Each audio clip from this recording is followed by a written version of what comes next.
L'Institut des droits de l'homme et de la paix est un institut de formation, de perfectionnement et de recherche en droits de l'homme. Nous sommes un institut qui fait suite à l'adoption de la Charte africaine des droits de l'homme et des peuples. Nous sommes donc chargés de développer cette culture en droits de l'homme, cette culture de paix. Nous sommes une école universitaire des droits de l'homme, nous sommes une école universitaire de la paix.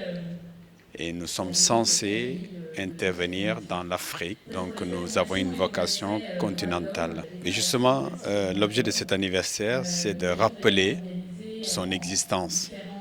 On l'oublie trop souvent, pour ne pas dire qu'on le méconnaît. Il a été mis en place en 1983. Vous vous rendez compte? L'Afrique a voulu apporter sa contribution matérielle à cette lutte pour la promotion, la défense, la protection des droits de l'homme. Si vous voulez vous tenir compte de la question du genre, des droits humains, cet institut a été mis en place et il fait que on demande au gouvernement et même à l'UNESCO, à travers son décret, de prendre l'engagement ferme afin que ces missions se réalisent. Mais il est localisé à l'université dans un endroit très solennel, c'est la faculté des sciences juridiques et politiques, mais pas très visible.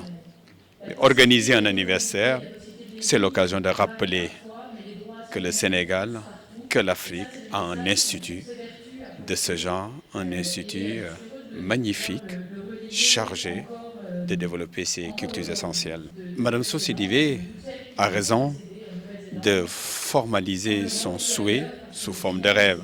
C'est-à-dire que si aujourd'hui l'État qui avait créé cet institut lui avait donné les moyens nécessaires, appropriés, si l'université avait doté cet institut d'un personnel suffisant et en technique, en service, en administration et en enseignement, en recherche, nous serions devenus un observateur aujourd'hui de la Commission des droits de l'homme. Et je rappelle que la Commission des droits de l'homme est une institution rattachée à la Charte africaine. Au moins, quand on a adopté la Charte africaine, en même temps, on a créé cette commission qui est chargée de mettre en œuvre la conciliation, donc de ramener la paix avec une technique fabuleuse que nous connaissons, qui est notre tradition, la technique de la conciliation. C'est plus tard qu'arrivera la juridiction des droits de l'homme. Donc l'Institut a sa place dans ce milieu, ayant pour vocation de mettre en œuvre la Charte africaine des droits de l'homme.